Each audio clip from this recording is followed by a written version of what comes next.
આજકાલના રોજિંદા જીવનમાં આપણે ઘણીવાર ફક્ત સ્વાદ અને સુવિધા પર આધાર રાખીને ખોરાક પસંદ કરીએ છીએ અને તેની પાચન ક્ષમતા અને શરીરને થતા નુકસાન વિશે બહુ વિચારતા નથી. ત્યારે આયુર્વેદે ખોરાકને માત્ર ઉર્જાનો સ્ત્રોત નહીં પરંતુ શરીર અને મનના સંતુલન માટે મહત્વપૂર્ણ ગણાવે છે. તે આપણને શીખવે છે કે શું ખાવું, ક્યારે ખાવું અને કેટલું ખાવું, અને તે આપણા આરોગ્ય માટે સમતોલ જીવનની કુંજી છે.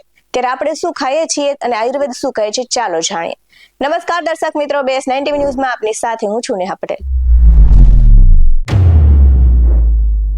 ગુજરાતી ઘરોએ પેઢી દર પેઢી એક કહેવત ચાલી આવી છે અને સલાહ પણ આપવામાં આવી છે કે મૂળો મોગરીને દહીં બપોર પછી નહીં. આ વાત માત્ર પરંપરા નથી પરંતુ તેની પાછળ સ્વાસ્થ્ય સાથે જોડાયેલું તર્ક છુપાયેલું છે. તો સમય પ્રમાણે ખોરાક લેવાની આ સમજણ આયુર્વેદ અને લોક અનુભવ પરથી વિકસેલી છે, જે આજના સમયમાં પણ એટલી જ પ્રાસંગિક માનવામાં આવે છે.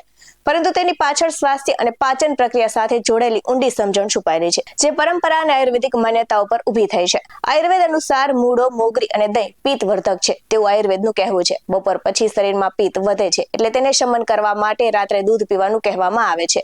ત્યારે દૂધ, ઘી પરમ પિત્ત નાશક છે અને આ સાથે જ ગુજરાત કર્કવૃત પર છે, જેથી ગરમી વધુ હોય છે અને આવા કારણે વિપરીત ખોરાક વધુ નડે છે.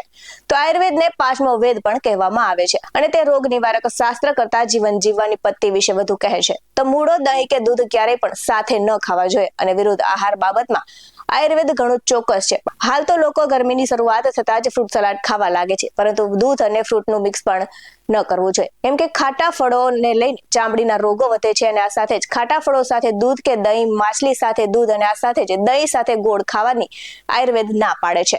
તો આ સાથે જ ખાટા ફળો અને દૂધ, દહીં ખાવાથી ચામડીના રોગો વધે છે. તો ગુજરાતમાં સોરાયસિસ, સફેદ ડાઘ, લોહીમાં પિત્ત વધવાની, રક્ત વિકાર, વાળ ખરવાના રોગોનો કોઈ પાર જ નથી. આજકાલ તેમાં વધારો જોવા મળે છે. તો સફેદ વાળના દર્દીઓમાં પણ વધારો થયો છે અને આ સાથે જ કહેવત છે કે સુરતનું જમણ અને કાશીનું મરણ એ કહેવત મુજબ સૌથી વધુ મિશ્ર વિરુદ્ધની આ વાનગીઓ ગુજરાતમાં ખવાય છે અને પરિણામે પણ નો ધાર્યા હોય તેવા રોગો જન્મ લે છે. તો દૂધ સાથે લસણ, ડુંગળીનો મોટો વાંધો આયુર્વેદને પણ છે અને પનીરમાં તો આજકાલ એટલી ભેળસેળ વધી ગઈ છે કે ખબર જ નથી.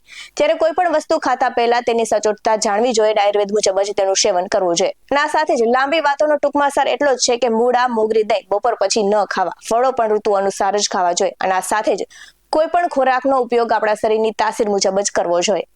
આવા જ વધુ અહેવાલ સાથે ફરી મળતા રહીશું. તમે અમારી YouTube ચેનલને સબસ્ક્રાઇબ કરવાનું અને અમને Facebook અને Instagram પર ફોલો કરવાનું ભૂલશો નહીં. બાકી નવી અપડેટ્સ મેળવવા માટે આપ જોતા રહો BS9 ન્યૂઝ. અહીં આપવામાં આવેલી જાણકારી વિવિધ નિષ્ણાતોના જણાવ્યા પર આધારિત છે. BS9 ન્યૂઝ આવી કોઈ પુષ્ટિ નથી કરતું. નમસ્કાર.